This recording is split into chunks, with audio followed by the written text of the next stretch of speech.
The characters are Judith, 35 female, a lovable narcissist, would be a demagogue if she cared for politics at all. English. Salome, 27 female, self-righteous and often wrong, better at dancing when she's being watched. American. Antigone, 25 female, Salome's best friend, hopeless, pathetic, romantic, a dancer. English. Eden, 39 female, hawk-like, observant, secretly kind, sharp in more than one ways. English. The man also plays the fencer. Whatever. Okay. Act 1. Happening. The fencers. In darkness. On guard. Ready. Fence! The room lights up, garish and sterile, on two fencers, a man and Judith. They wear nothing but the fencing mask. They brandish a dull foil each, the blades dripping in thick globs of paint. Their swords clash. With each bout they grow more and more filthy with paint, stopping every few seconds to recoat their foils. The fencers. Antigone and Salome sit in the two front row seats of the audience. Antigone whispers to Salome. It's a little on the nose, don't you think? Salome tilts her head, engaged. A beat and then a touch. Antigone claps unenthusiastically. Maybe I just don't get it. Love leaves scars, that's not a new idea, is it? Another touch. I mean, thank God there's no piss or menstrual blood. Well, at least not yet. We are in the splash zone, I fear. Salome. Are you listening to me? Another touch. Antigone winces. I'm worried this guy's gonna lose his dick. Fair enough. They watch the match for another moment. They cheer for another touch. I think they only should have put paint on the foible. Oval? The weakest part of the blade, the bendy bit. It would be more interesting, I think. What would that be saying, though? About love, violence, bendy bits? Not sure. The fences reset. They go again. Oohs and ahs. They reset and go again. Scattered applause as the blade leaves a long streak of blue across Judith's chest. Salome leans forward. The crowd's eyes move from fencer to fencer, but Salome is still, eyes fixed on the woman. Sometimes I see something like this, something so specific, and it makes me wonder, do you think she gets off to this? Judith, whatever her name is. Judith Carden and... No. They reset and go again. This bout, the male fencer backs Judith to the end of the strip. He lunges. She parry riposte with a bit too much gusto. The tip of the blade bends against the male fencer's thigh and snaps. The momentum forces Judith forward and she lodges the jagged, broken end into his thigh. Suspended air. A moment of shock before the male fencer devolves into screams. He collapses to the ground, dislodging the foil. Judith rips off her mask. Fuck! Antigone stands up as Salome grabs her hand and sits her back down. Judith clutches the fencer in her arms, and his blood begins to mix with the paint. A woman, Eden, stands and emerges from the audience, hesitating before running to Judith's side. We should help him. Judith is catatonic. Someone call a doctor. This isn't part of it. The fencer goes limp in her arms. This isn't... She looks around at the awestruck audience. She pauses, and for a split second, she seems morbidly exhilarated. This isn't part of the show. Lights. Page 6. Judith's bedroom. Judith under the covers while Eden gets dressed. Judith tosses Eden the paper. Page 6. Absolutely not. Come on. No way. There's no way in hell. She's delightful. She's a sociopath. She's an intellectual, an academic, Eden. Did you even read it? You have a ton of faith in these tabloid journalists, as if that isn't an oxymoron. Listen to me. I feel pretty. No. I feel murderous after racy photos leaked from internet stunt performance artists. They put artist in quotes. Artist Salome Shelby tells all on the suicide-inducing act. He totally spun her words. I can feel it. It's a feat to let it get this bad. She just needs a publicist. Obviously. Someone like you. Keep dreaming. I want her.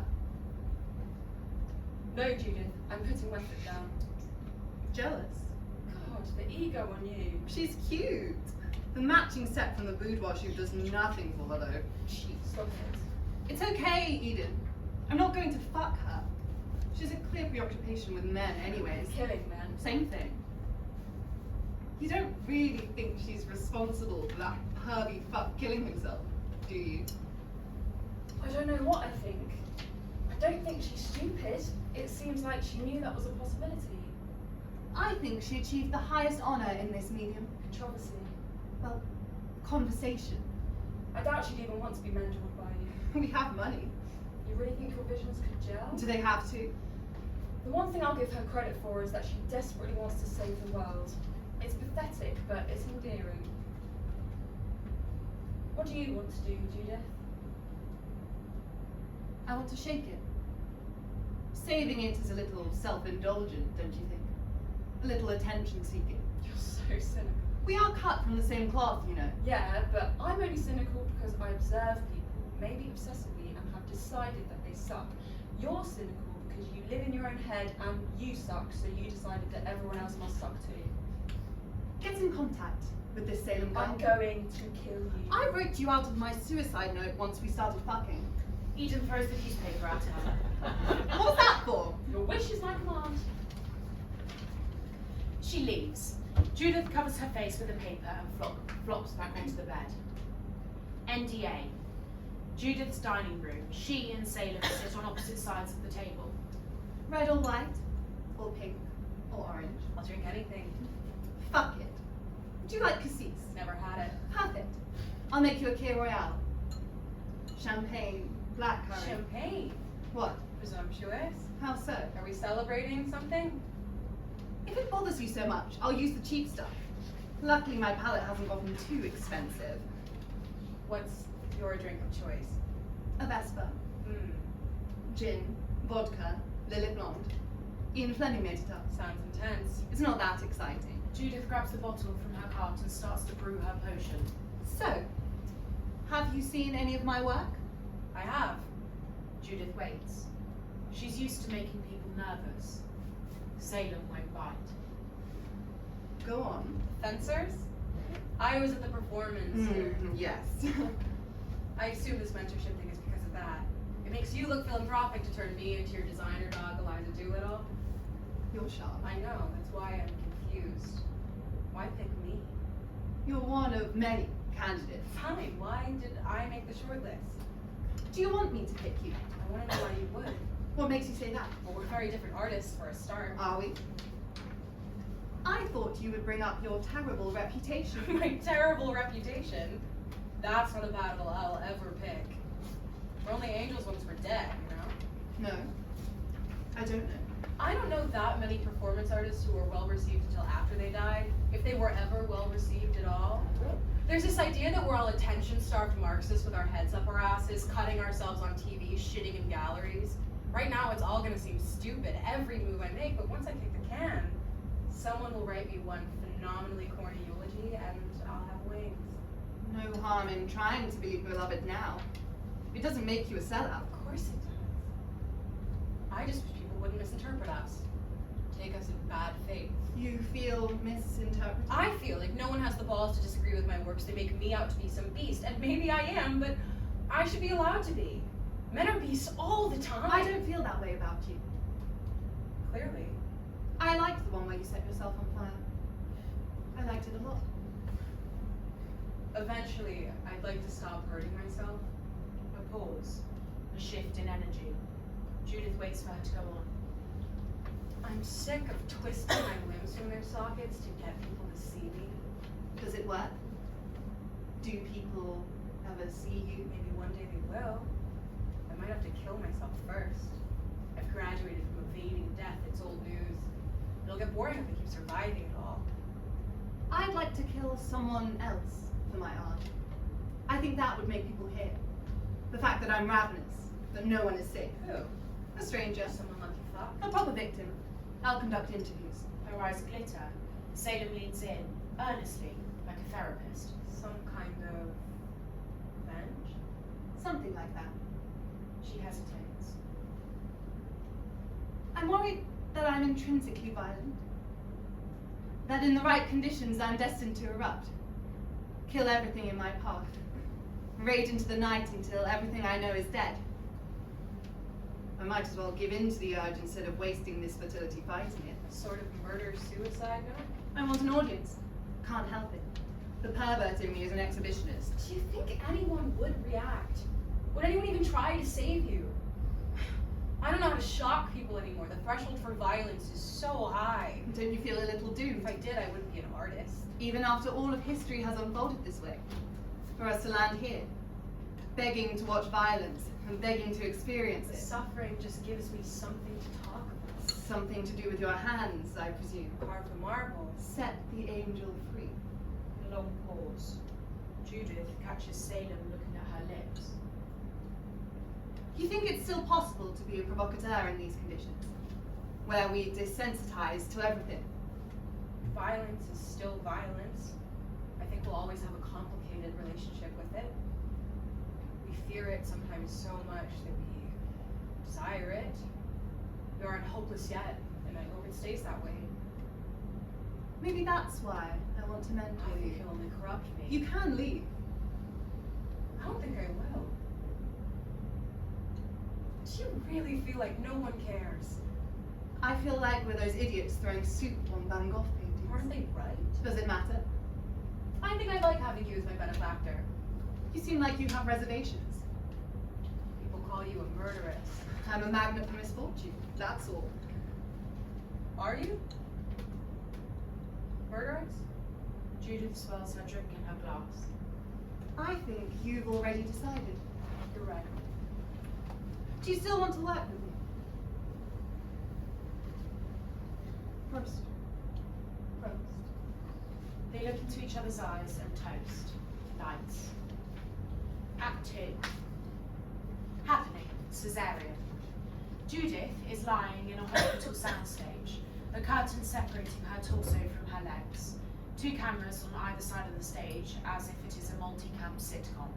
A live audience watches. She has a scalpel in one hand, and she blindly cuts into her pregnant belly. It is a bloodless procedure. She cuts through layers and layers of skin, the cameras zooming in voyeuristically to see the surgery. As she gets closer and closer to the baby, we see her hit something hard. She keeps cutting, and a cracking sound shatters through the dull hum of the TV. Orange egg yolk gushes from the cesarean. She continues cutting until her hands are covered in thick, sticky egg yolk. She cups as much of it in her hands as she can. With each decisive action, the audience laughs. The live laughter is supplemented by laugh tracks, and it grows so loud it hurts and grates. Judith passes out, and it all halts. Caesarean payoff. Someone turns on the studio lights. Well, did you get it all? A young man of about 30 emerges from behind one of the cameras. It is Henry, the man Judith kissed at the gala. Judith ropes up and lights a cigarette. Every second. Look gorgeous. A little snuff filmette. No, not at all. He's kind of a fan of hers. Smitten. Oh. I was kind of hoping it would be. Thank you for offering to help me. I'm useless behind a camera. You're glorious in front of it. You're cheeky. I mean it, you're very beautiful. And this piece, moving, what does it mean? Judith smiles. Don't be so coy. I'm not. Tell me. I don't know. Think I can't handle it. I don't think you'd like it. Try me. No. Besides, I like to leave things up to the imagination. Since when do you like to leave things up to the imagination? Judith smacks him playfully. Don't push it. I can't help it. Judith, can we talk? Why so serious? Judith, I've never felt this way about someone before in my entire life. We've only known each other for a month. I feel like I've known you for years, for ages. Okay. Well, do you feel the same? Honestly, Henry, I'm not sure yet. I will know in time. You're torturing me. It's the last thing I want to do. It's really possible to die of a broken heart, Judith. It really is. It's called stress cardiomyopathy. You can look it up. Until your ventricles shrivel up and it kills you. You're so devastated that your heart just fails. I am a very anatomical lover. My feelings are like a bomb or something. It can't kill me yet, but it will if I continue this courtship with you. I really do ache for you. I've never loved someone so much it hurt before. Are you sure it isn't blue balls or something? Don't be crass. I'm confessing my love for you. Or do you? Love me? Oh, of course. I wanted to say it with a grand gesture. You've ruined my chances of that. Well, I'm the one in this relationship with a penchant for spectacle. I know it's difficult to love a real romantic. I wouldn't want it to burden you. No, it doesn't. Let me lighten the load. Henry kneels at her feet. He puts his head on her knees and inhales. I love you, Judith. I am in love with you. Head over heels. He begins to kiss up her leg.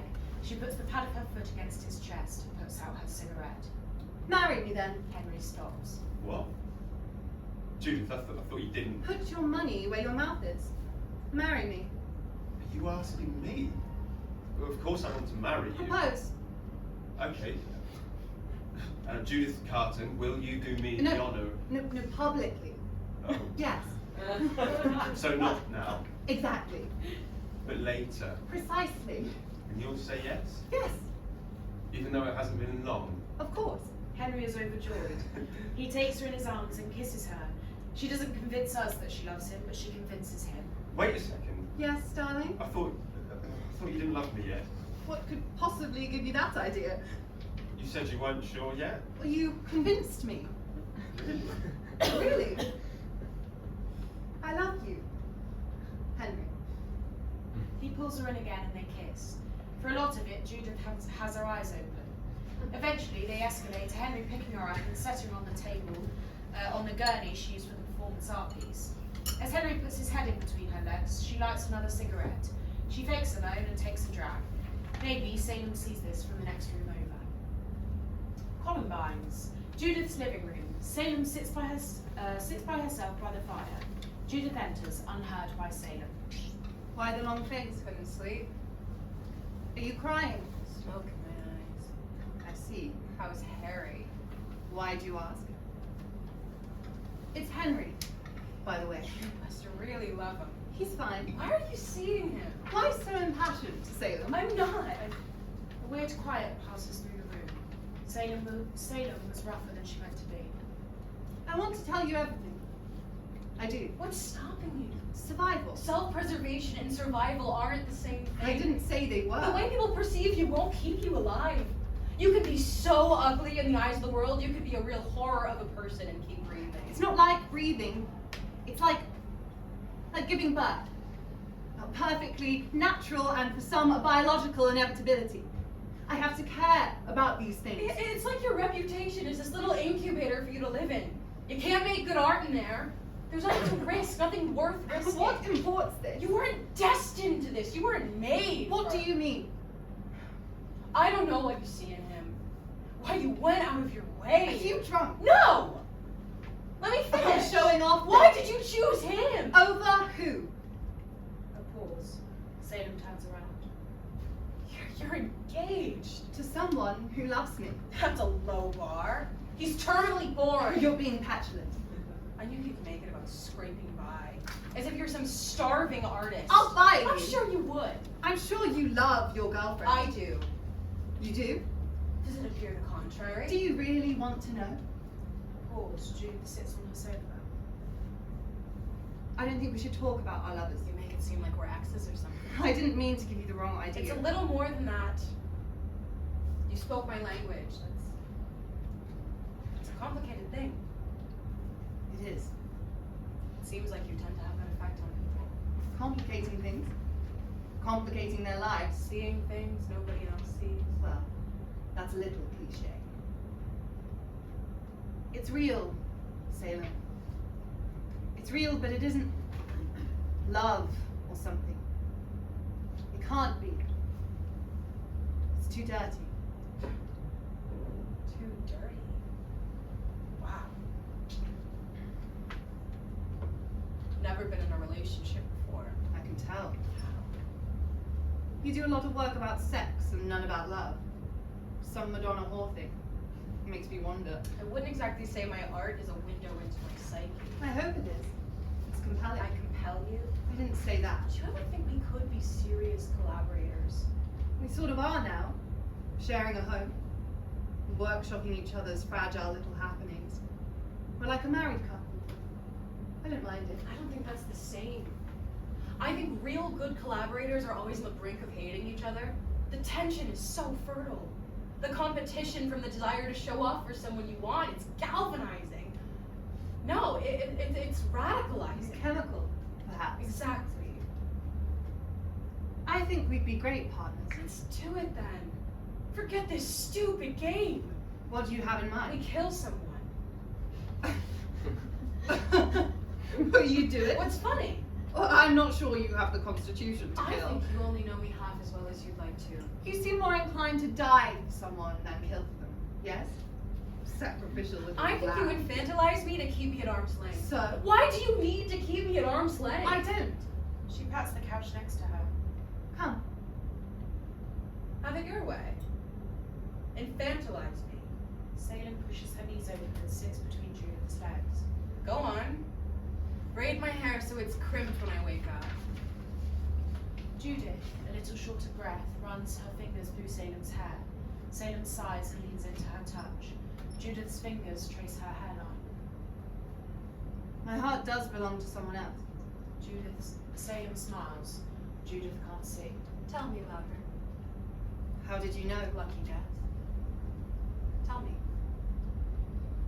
You're too excited. I've been looking for something to crave. Have you? Something to sink my teeth into. Is that so? Salem rises so she can stand over Judith. She comes inches from her lips and puts a finger under Judith's chin. Say the word, Judith. Judith, eyes locked with Salem, brings Salem's palm to her lips. She kisses down her wrist. She rises to meet Salem's eyes. I need to go to bed. A pause. Salem backs off. Me too. Salem, I once dated a sculptor who would always make my waist a few inches smaller. Good night, Judith. Your last piece. It made me think of that. I think you can make a muse out of a lover, but it's a lot harder to make a lover out of a muse. Salem pauses. She almost speaks, but leaves instead. Sweet dreams, Salem. Judith watches her go and slumps on the couch. Happening, the exorcism or dance marathon. Salem in a city square. She is in dance pause and a long skirt. She is surrounded by a small crowd, many of whom hold old ceramic dishware. There are boxes around her space with labels like choose me, throw me, and shatter me. Salem begins to dance. It is slow and collected at first. Slowly but surely, audience members throw the plates and mugs and glasses into the square, watching them shatter on the cobblestone. With each broken ceramic item, Salem dances a little more vigorously. Her feet begin to bleed. As she dances in the scraps of china, her entire body gets gradually nicked and beaten up. She continues to dance, fervently, freely, brutally. It is a zombie-like tarantella. Salem has let something possess her. As Salem turns bloodier and bloodier, she grows weaker. Though people cheer her on, she eventually collapses. People continue to throw plates. Lights. Act 3. The wedding.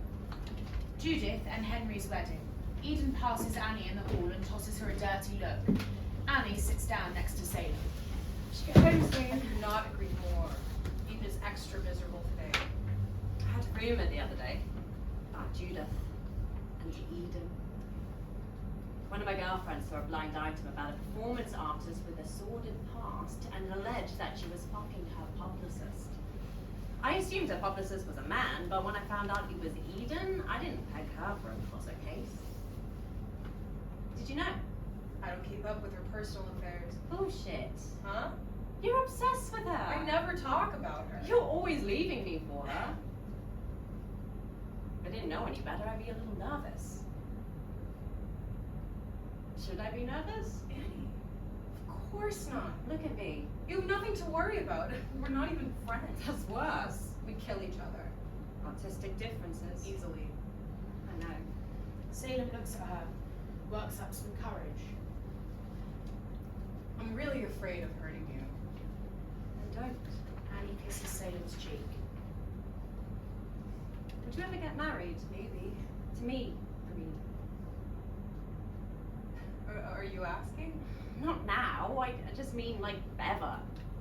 Besides, proposing at someone else's wedding is a little kitschy. I'm really not sure. Not even to me. Not even to anyone, Annie. It really isn't personal. I know you'll take it that way, but it's just how I operate. No. No. You don't get to say that to me. It isn't just how you operate. Then what is it? It's that you don't tell me anything. Where you're going, what's on your mind, where we should go on holiday. I like listening to you. Are you listening to me? I won't quiz you because Lord knows how that would pan out. I just don't know how to tell you that I care about you if you won't believe me. Show me then. Show me you care about me. Maybe I don't know how to show you. Maybe we have different love languages or something. I don't think that's true. I've been thinking a lot about the last few times we've had sex. Honestly, the whole time we've been having sex. Sometimes I'll catch you. You get this look in your eyes that's so distant that it almost feels like I don't know, like I'm raping you or something. And then I ask you if everything's all right, and you turn right back on, like I've flipped a switch. Like I've reminded you that your girlfriend is on top of you and actively wanting you here. And I know you have your own shit on your mind, but it makes me feel like you hate me, okay? It makes me feel like I'm a chore to you. And I've gone my entire life carrying a guilty, filthy feeling like I burden everyone in my path, and we got on so well because for the entire time we were friends, I never felt like I burdened you. I saw you hate the entire world and love me. Somehow you made me the exception. What do I do about that? How do I go back? Can we go back? I don't want to. Then talk to me. I do talk to you. Tell me about the burns then. The one on the back of your shoulder, your wrist, the top of your thigh. You think you've hidden them from me, but you haven't. They look like cigarettes. That's none of your business. Of course it isn't. Nothing's my business. You're so solitary. This is me pleading, fix this. Fix me. You're the only one. I can't fix your intrinsic beliefs about yourself. Then at least stop acting like you hate me.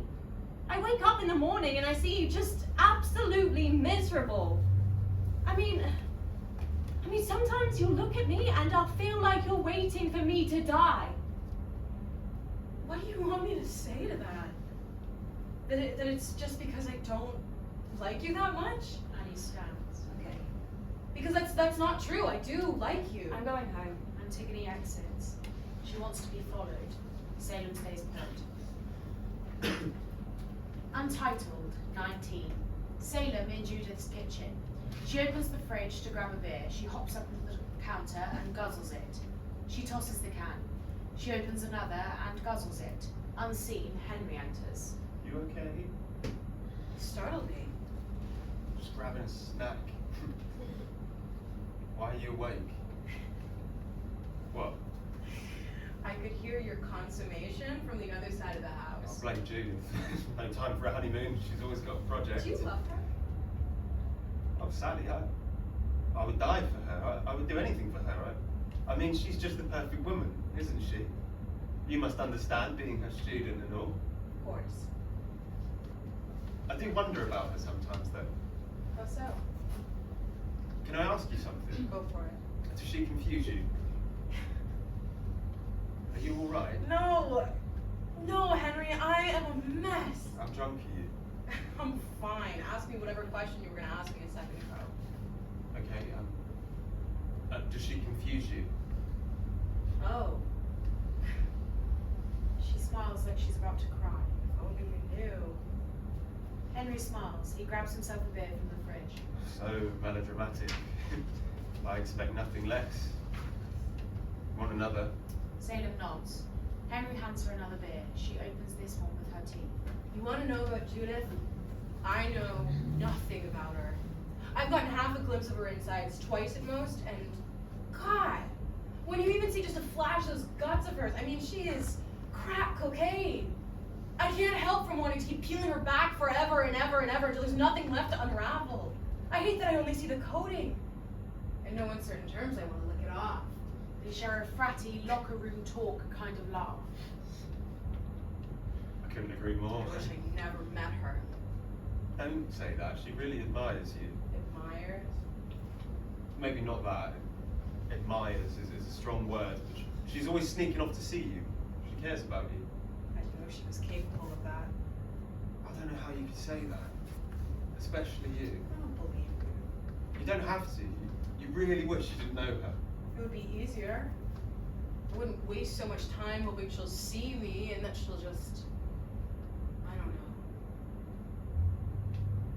I'm talking about myself too much. No, this is refreshing. Everyone is afraid to tell me what they think of her. Rather, what they think of me for marrying her. What do you think? You know too much of what I think of her. I mean of me. Oh, I find you sweet. You're very kind to me. I'm sure you're kind enough to her. Come on, let it rip. What do you really think? I just told you. Go on. I think you're the wrong kind of artist for her. Fair enough. I thought the same thing. Are you any good? I try to be. I think I'm failing. At the art, I mean. Oh. Yeah, I'm alright. Good. I'm a cinematographer, you know. I have a good eye. I was born with it. Proportions and colour and all that jazz. I don't operate in meaning the same way she does. Semiotics are her domain. Mine is strictly beauty. I think that offends her, the shallowness of that. Except I don't see it as shallow, I see it as the opposite. I'm a bit of an archaeologist in that way, digging for prettiness, excavating it and capturing it. I worry sometimes when I don't understand the depth of what she's going on about. I don't even know how to begin to understand it. I worry that she'll think I'm stupid. I don't think I'm stupid. It just feels like every now and again we just can't get through to each other. I'm glad she has someone like you, someone to translate for me once in a while. I think it's a little silly to marry someone if you can't understand each other. It's a little late for that, we're having a baby.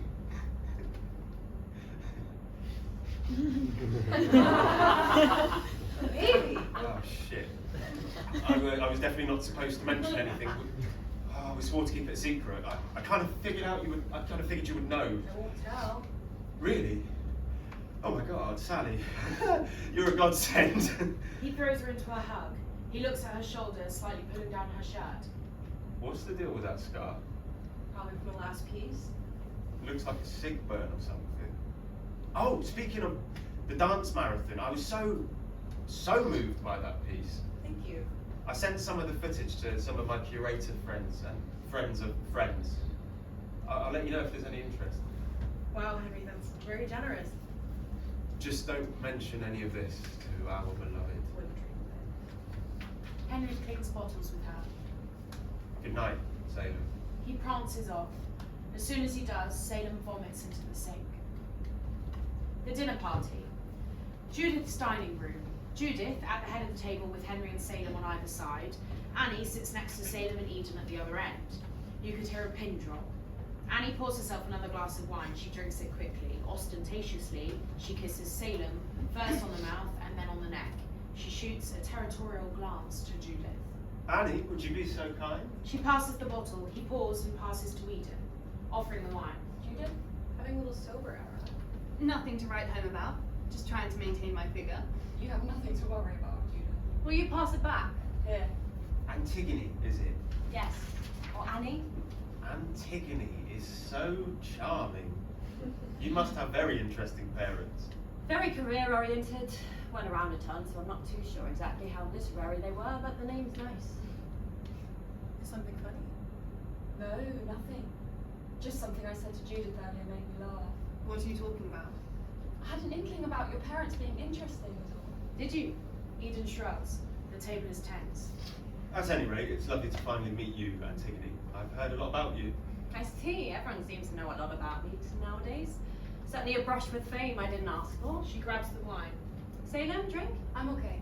You might want to slow down a little, Antigone. You know, I admire you for always having the courage to speak up, even when no one asked you to. Annie tops off her glass, emptying the bottle. I'll grab some more. Salem leaves, dying to get out of there. An awkward pause. Judith, any new projects you're excited about? Excited might be the wrong word. I have one I'm just dreading, but I know it will be absolutely worth it. Beyond worth it. I believe in you. Any more details? Not at the moment. Not planning on killing anyone this time, are you? Everyone looks at her, forks down. That's really inappropriate. Eden. How insensitive. What's insensitive about asking? No judgment, I'm not a cop, darling. Salem re-enters. Just want to keep my girlfriend safe is all. Thank you, Annie, but I'm fine. She can defend herself. She shouldn't have to, that's all I'm saying. Okay. I think it might be time for us all to part ways for the evening. Annie, why don't you head up to bed and I'll clean up? I think she should apologise. Apologise? What for? Don't play dumb. Don't insult her. Did you or did you not nearly kill a man a few months ago? Am I wrong for thinking I should keep an eye out for the woman I love? What's this all really about? I'm telling you loud and clear. You usually aren't this reactive. You're usually quite soft-spoken. You don't know me at all. Don't tell me what I am or Let's I'm just not. go to bed. No, Salem, I won't go to bed.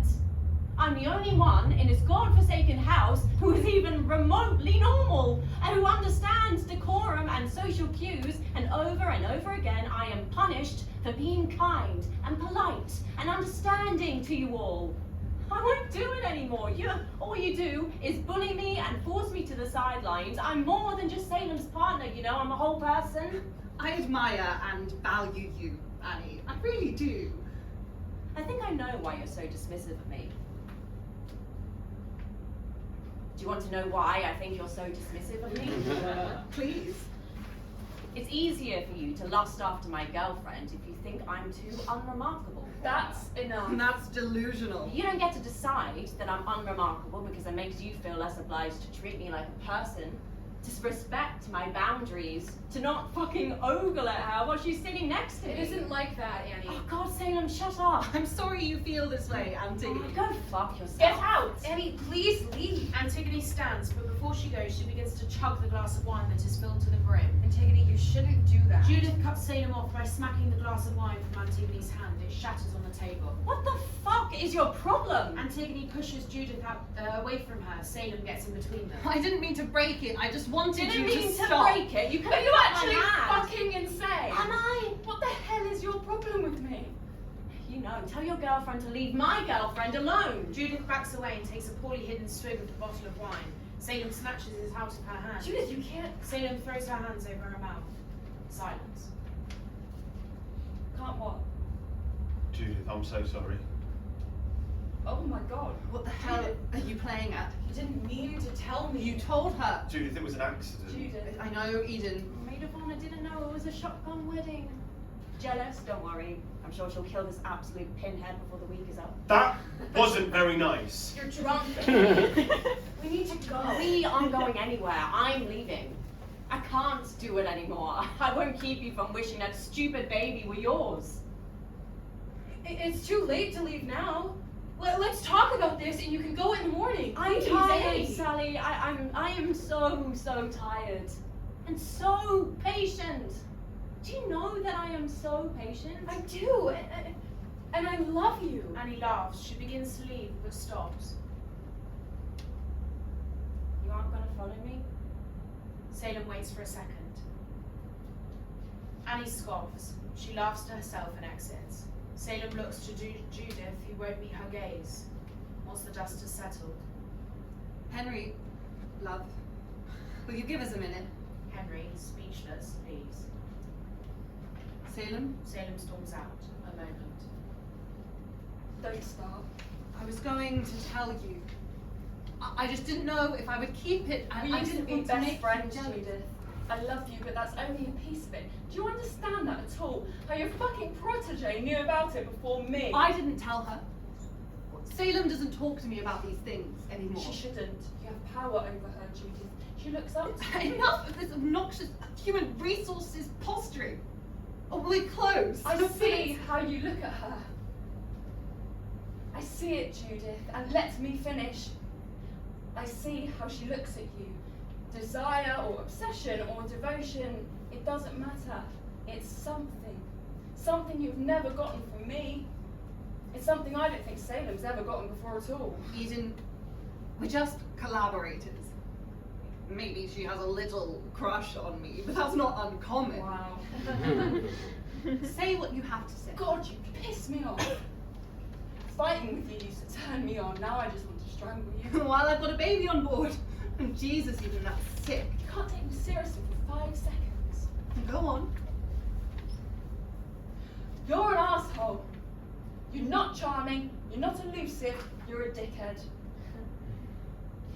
I'm about to ask you to do something, and I need you to really think. Don't insult me by thinking you can lie to me. Choose.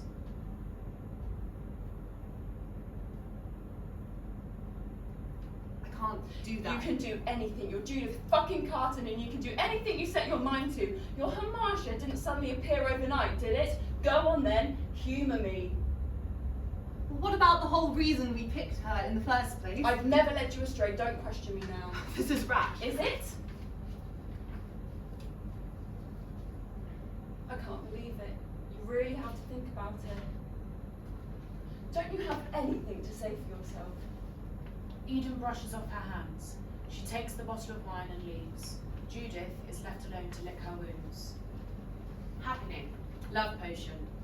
Judith, at a table, is filled with aphrodisiacs on silver platters and expensive china. Meals are lined up on the banquet table from chocolate, oysters, cannabis gummies, pomegranate, papaya, and red wine on one end to lethal aphrodisiacs on the other. Belladonna, angel's trumpets, Jimson weed, black henbane, autumn mandrake, and convenience store rhino pills line grimier plates at the other end, forming a spectrum of supposedly love-inducing dishes. Judith wears lingerie and an Elizabethan ruff, as well as a white lead and vinegar face makeup. Surrounding the table are patrons of the gallery, photographers and critics. A camera sits at the other end of the table, blinking red as it records. They watch silently as Judith feasts on the aphrodisiacs, stopping every few seconds to force herself to vomit into a pail. Every time she does, a laugh track plays. It echoes through the empty chamber of the gallery. She clambers across the table with a vengeance, and when she reaches the belladonna, she vomits a final time and sprawls onto the table, covered with food, poison, and everything in between. Applause, lights. Act 4. Death Drive. Salem in Judith's house, looking for her. She runs into Judith, who is absolutely delirious and hasn't cleaned the blood from her nose. What the hell happened to you? Thanks for making a public service announcement. I lost the baby. Judith, that's awful. No, it's I'm perfect. really sorry. I didn't mean to. You did me a favor, honestly. Showed me some true colors. What happened to your face? Artistic differences. You know how it Who? goes. Henry? He couldn't help himself. I am easy to hit. Price of being a provocateur. Can I clean you up? Are you going to try and kiss me again? Salem goes to grab a washcloth from the kitchen. It was a joke. You need to leave him. You must really want to kiss me. Sit down. The two sit down on the couch. Judith is a terrible patient. I'm really sorry about your miscarriage. It was an abortion. Homemade, baby. The last piece you did. Yeah. Something to do with your hands. Precisely. Salem starts wiping the blood off her face. Judith squirms. Cage Gallery bought Dance Marathon. You've come so far since we met. I really hated the fencers. You should have led with that. Would have kept us out of this whole mess. The paint thing was really derivative, you know. In the olden days, fencers used to wear suits of wet clay so when the foil made contact with the torso, it left a mark. The metaphor was already embedded. You learned all this for me? Don't flatter yourself. Oh, you're already an expert in historical European martial arts. It fascinated me. Fascinated with fencing or fascinated with me? I was terrified of you. Of what you could do to me if I let you. Fear isn't fascination. It's the beginning of desire, isn't it? Eroticizing your wounds won't make them hurt any less. Not that you're looking to heal them anytime soon. I see you pressing them when you think I'm not looking. Picking at your stitches. You really think so? I do.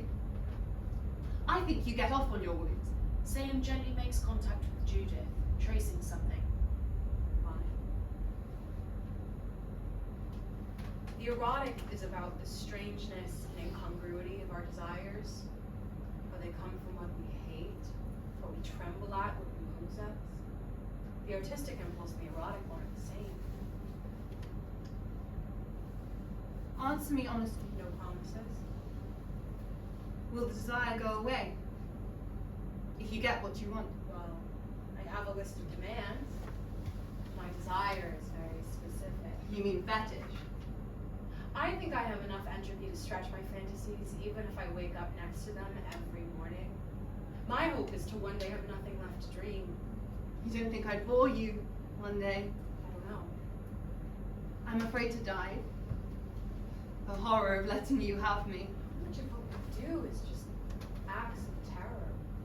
Judith leans in to kiss her, to put a hand on her face.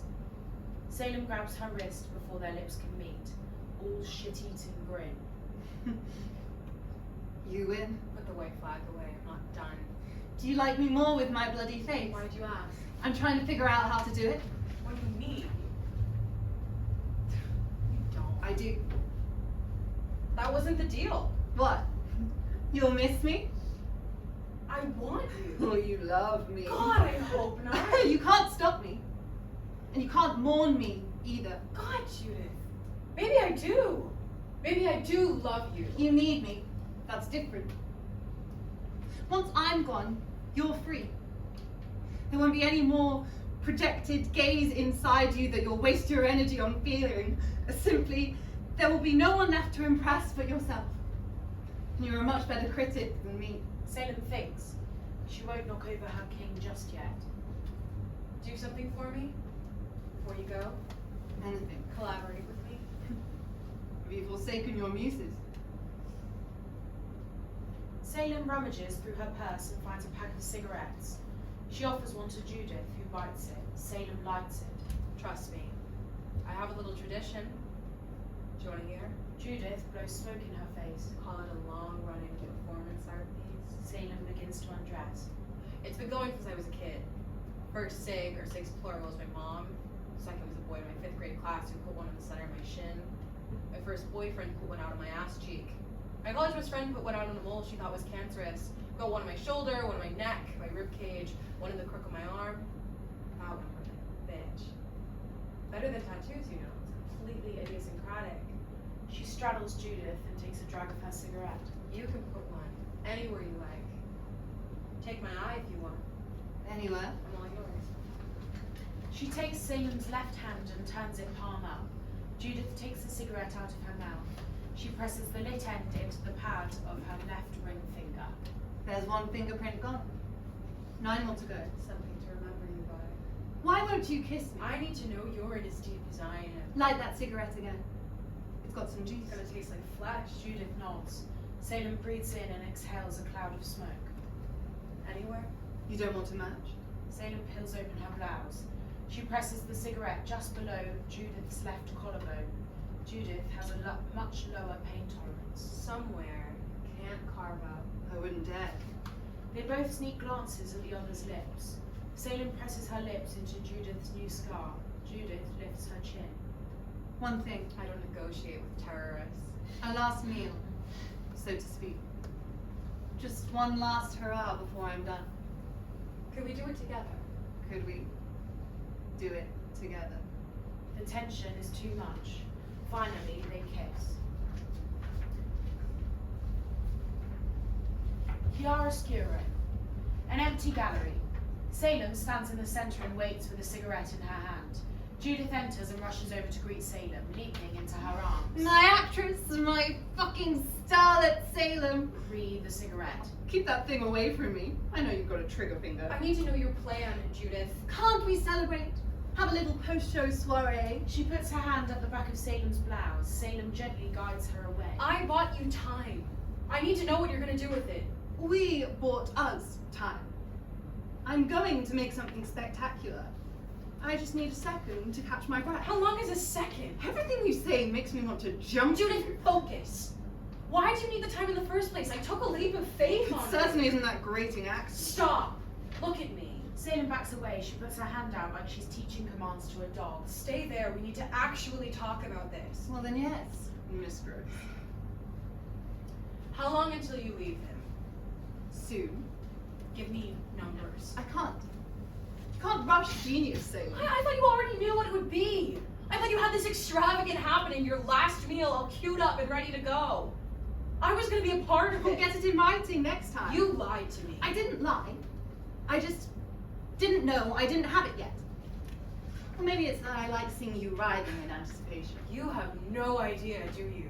How you'll leave him, how you'll end your career, how you'll finally build something with me. Jesus Christ, Salem. I'm trying to figure out how I'm going to kill myself. But you can't be fucking slack. I think you can stall a week or two. A long pause. Salem puts out her cigarette. Judith, What? Judith, what are you talking about? Don't make that face at me. Judith! Seriously, it isn't becoming. You're actually gonna do it. You're actually gonna kill yourself.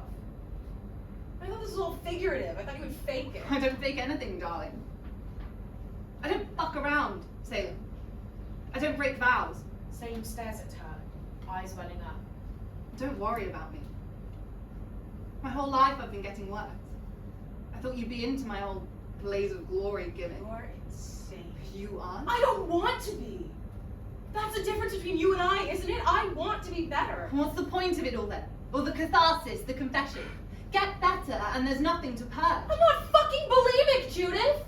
I want to heal. I want to leave it all better than I found it. Salem, you're breaking my heart. This wasn't just role play. I'm not playing a character to get you to work harder or something. I thought you knew what you were getting yourself into. I won't pretend I wasn't performing for you, but my motives have always been clear.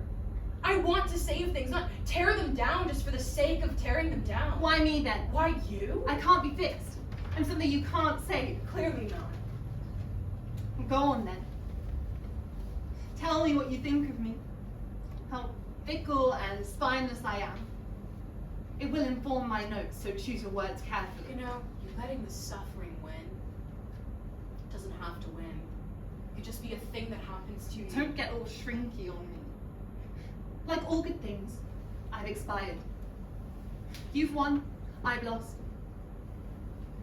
But I want to know, what made you think this was a contract you could break? What pipe dream fantasy did you have of me where you ever thought changing me was an option? Fantasy? Great question, Judith. Let's say for a second that in another life there's you and me, and in this life we are completely naked, and we don't know what suffering is. We don't know about pain or Marxism or misandry or 9/11 or fucking sadomasochism. And in this life, fake Judith and fake Salem live somewhere quieter with fake aliases and fake death certificates, but we make very real art. Art so real it pierces the fucking ozone layer, and you and me exist as our fake selves in this fake vacuum where you call yourself a lesbian, and I don't have any of these fucking cigarette burns. In this sick, perverted, twisted fantasy, I'm not so fucked up that I spend my entire adult life chasing people like real Judith, and instead, I meet fake Judith at a bus stop, and she looks at me with nothing to hide, and no axe to grind, and tells me how she wants me in a way that's no longer forbidden.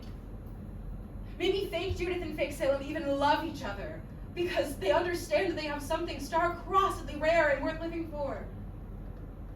This sick fantasy is sick because instead of self-flagellating, we kiss each other's pavement scrapes, just like real people do. But in this sick fantasy, we are not real people. So there's no bad blood because, believe it or not, you're not actually in this fantasy. Judith tries to approach her, but Salem puts out her hand. I surrender. I'm out. For the first time ever, Judith really processes. I see you. Isn't that enough? Doesn't matter. It's too late for us, Judith. I'll do anything. I promise. I don't think there's anything you can do. I'll leave Henry. I'll do it tonight. You'd really do it. I'd do anything. I would. I would. You'd stay alive. You'd build something with me. I'll try. I need to know you mean it. That you'll stay alive and brave the rest of this. Can't promise that. Then we're through. Come on, Salem. There has to be something. You want me to say something so specific, I can feel it. I don't blame you for your prophetic visions. Listen, You'd never do it. just say the word, Salem. Kill him. A brutal silence. Salem.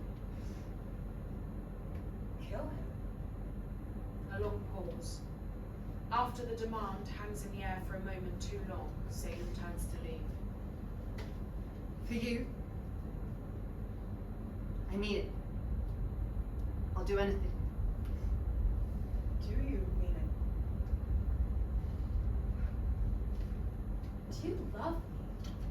Judith approaches her slowly. This wasn't meant to be a solo work. We were going to work together. Remember?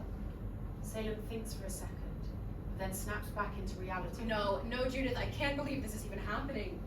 I'll never be sure if you love me or if you just love killing. Can't both be true. Salem is about to protest, but Judith is close. She can't resist. They kiss. There is a tenderness unlike any of their previous intimacies. It feels fake.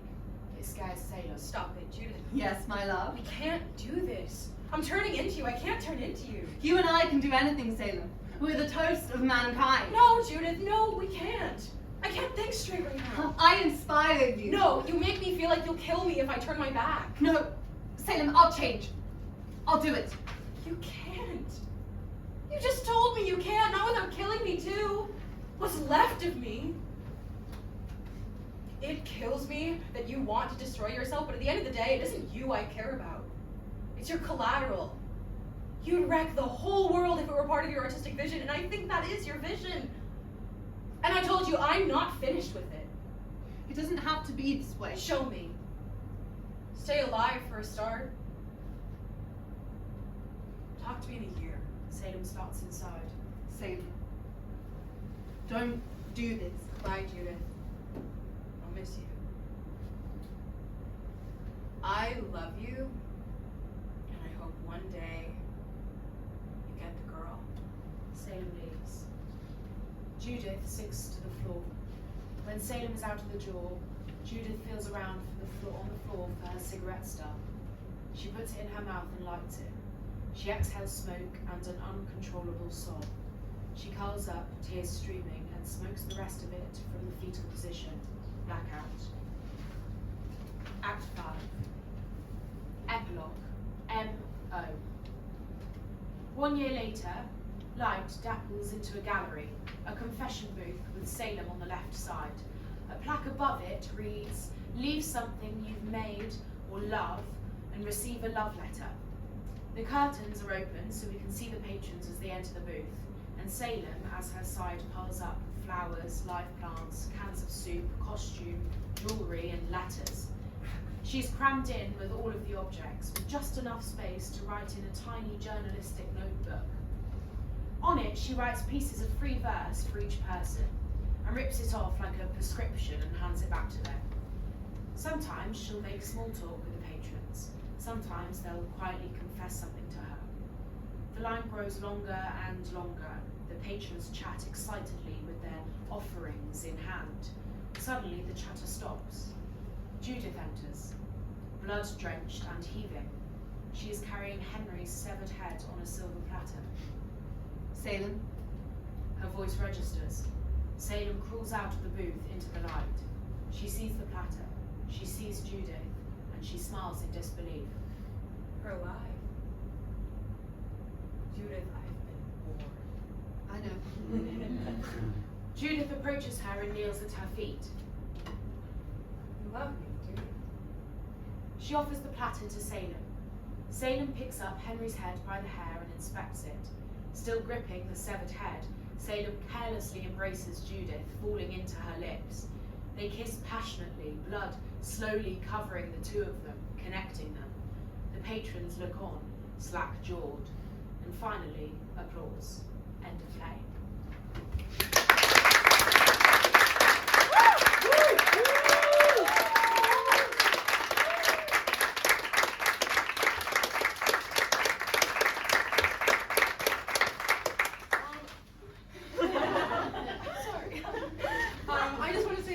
so much for coming, and an extra special thank you to Counterminers for putting this whole shebang on for us.